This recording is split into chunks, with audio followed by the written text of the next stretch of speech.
students, welcome to homeostasis. Okay, so this is a few parts of this particular video lecture. So we will have homeostasis at the initial part, followed by the kidneys, anatomy, and the excretion.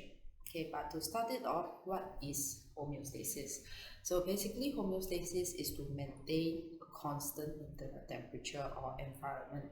So if we were to put it into everyday terms, let's say for example, I keep the air conditioning on at 16 degrees Celsius, and suddenly someone opens the door or the window and the environmental temperature is at about 30 odd degrees Celsius. So you have some hot air coming in. So what happens is that the thermostat in the air conditioning senses that, and it will try to get the internal temperature of the room where the air conditioning is back at 16 degrees Celsius, having more cold air entering the room.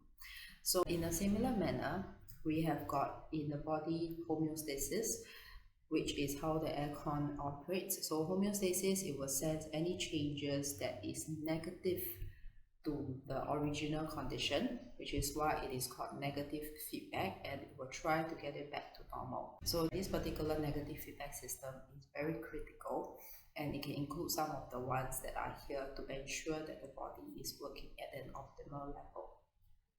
Okay, so effectively your negative feedback is this: there is a disturbance such as the hot air that is coming into the room that triggers the processes to be changed. Okay, so how is it that the body senses it? So like your air conditioning, it is sensed by the thermostat.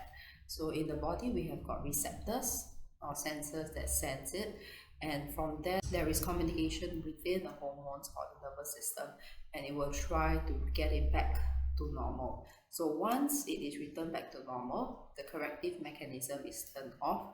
So like the thermostat will be turned off, and it will then go back to the internal temperature or the internal thing. So some examples that we have will be things like the blood glucose level or the blood sugar level, and the regulation of water potential by the kidneys, which is also known as osmoregulation. Okay. So at the first part, the regulation of the blood glucose level is mainly due to two sets of hormones. Okay, so the first hormone we have got insulin, second hormone we have got glucagon. So let's just look at this table instead of, or this diagram instead of the words. So when after a heavy meal, you have got digestion taking place. So digestion of your carbohydrates will give you glucose. So what happens is that the glucose will get uptaken in the small intestines if you were to revise your digestive system in humans or nutrition in men. So when there is an increase in blood glucose level, this will be sensed by the brain. Okay, so the increase in blood glucose level acts as the stimulus. So it is sensed by the brain, which then sends the information to the pancreas, which is the receptor. So the pancreas has several parts. One part of it produces hormones, and the other part of it produces your digestive enzymes that we looked at in nutrition in men. Okay, so over at the receptor, the pancreas that is involved in the hormone production is specifically the islets of Langerhans. Okay, so take note the spelling of this, because you will have to include in your answers when you are doing long answer questions instead of just indicating pancreas. Okay, so the islets of Langerhans will be the receptor, which will then secrete the hormone insulin itself. So what insulin does is that it will convert excess glucose into glycogen, and as glycogen is a polysaccharide, okay, which you all learned under the topics of biomolecules or nutrients. So because it is a polysaccharide, it will then be stored in your liver and muscles. Okay, so once it is stored, then your normal glucose level will be achieved.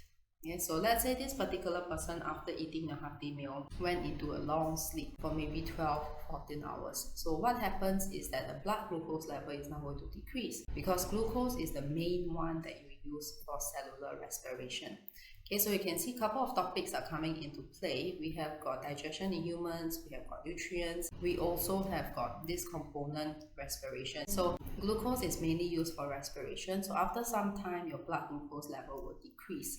So that will be the stimulus, which again is sent to the brain, and the brains will send the information to the receptor, which is the isthmus of Langerhans at the pancreas again. So this time around, it secretes a different hormone, a glucagon. Okay, glucagon is being secreted, and glucagon will then convert your stored glycogen back into glucose to enable your normal blood glucose level to go back to normal. So you can see you have got two types of hormones, each acting in opposite manner, but the main ultimate aim is to ensure that the blood glucose level is the same. So one last thing to take note, the spelling for glucagon and glycogen and glucose is very similar. So just take note of the spellings so you don't get it wrong. Alright, so the next part of the video, we will go into the structure of the mammalian skin and how there is homeostasis of the body temperature. Thank you for watching.